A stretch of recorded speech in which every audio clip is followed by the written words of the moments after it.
நான் 1 crore challenge trading பண்ணக்கூடிய MT4 account இது தான். ஸோ இதில் வந்து ட்ரேட்ஸில் நான் போகிறேன். எந்த ஒரு ஆர்டரும் பெண்டிங்கில் இல்லை. $20 பேலன்ஸ் இருக்குது.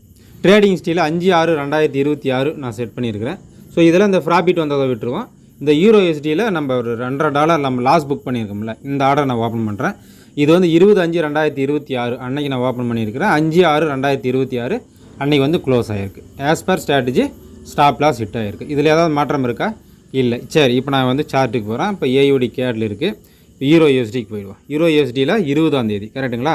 15,870 16,870 நான் டார்கெட் செட் பண்ணியிருக்கேன். 1000 பாயிண்ட்டு 250 பாயிண்ட்டு கீழே தள்ளி 15,620 நான் ஸ்டாப் லாஸ் செட் பண்ணியிருக்கேன். இதில் மாற்றம் இருக்கா?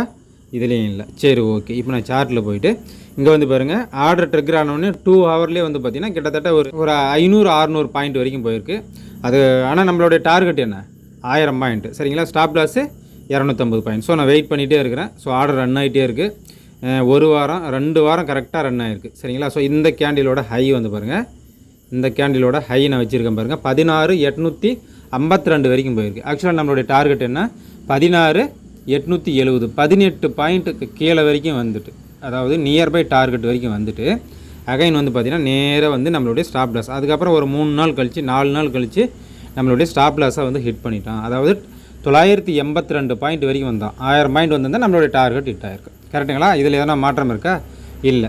சரி, இப்போ ஸ்டாப் லாஸ் ஹிட் ஆனது எந்த கேண்டில் அப்படின்னாக்கா, ஸோ இந்த கேண்டில் இப்போ நான் கர்சர் வச்சுருக்கிற இந்த ரெட் கலர் கேண்டில் தான் ஸ்டாப் லாஸ் ஹிட் ஆகிருச்சு சரிங்களா? சரி, இப்போ இதிலேருந்து நான் என்ன சொல்ல வரேன் அப்படின்னாக்க, இப்போ என்னுடைய கான்செப்ட் படி இதை நான் வந்து என்ட்ரியை ட்ரிகர் பண்ணேன். கரெக்டான ஒரு என்ட்ரி பாயிண்ட்டில் நான் என்ட்ரியை ட்ரிகர் பண்ணேன்.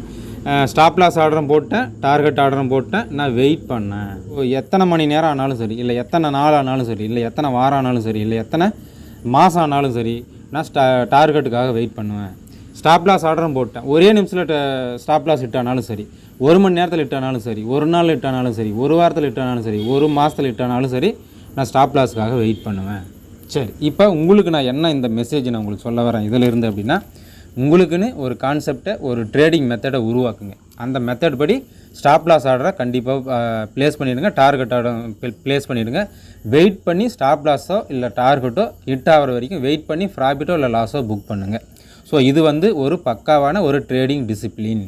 அப்போ நான் சொல்லக்கூடிய இந்த ட்ரேடிங் டிசிப்ளின் உங்களுக்குள்ளார இருந்ததுன்னா, இந்த ட்ரேடிங் சைக்காலஜி உங்களுக்குள்ளார இருந்ததுன்னா, இந்த மனப்பக்குவம் உங்களுக்குள்ளார இருந்ததுன்னா, இந்த குணம் உங்களுக்கு இருந்ததுன்னா, நீங்கள் ஸ்டாக் மார்க்கெட்டில் ட்ரேடிங் பண்ணாலும் சரி, இல்லை ஃபாரெக்ஸ் மார்க்கெட்டில் ட்ரேடிங் பண்ணாலும் சரி, இல்லை கமாடிட்டி மார்க்கெட்டில் ட்ரேடிங் பண்ணாலும் சரி, இல்லை லோக்கல் ஃபிஷ் மார்க்கெட்டில் நீங்கள் ட்ரேடிங் பண்ணாலும் சரி, ப்ராஃபிட்டை தேடி நீங்கள் போக வேண்டிய அவசியம் இல்லை. ப்ராஃபிட் உங்களை தேடி வரும். இது என்னுடைய ஃப்ரீ அட்வைஸ். கேட்டாங்களுங்க, கேட்காட்டி போங்க. சரிங்க நண்பர்களே, புரிஞ்சிருக்குன்னு நம்புகிறேன். அடுத்தடுத்த பதிவில் சந்திப்போம். நன்றி.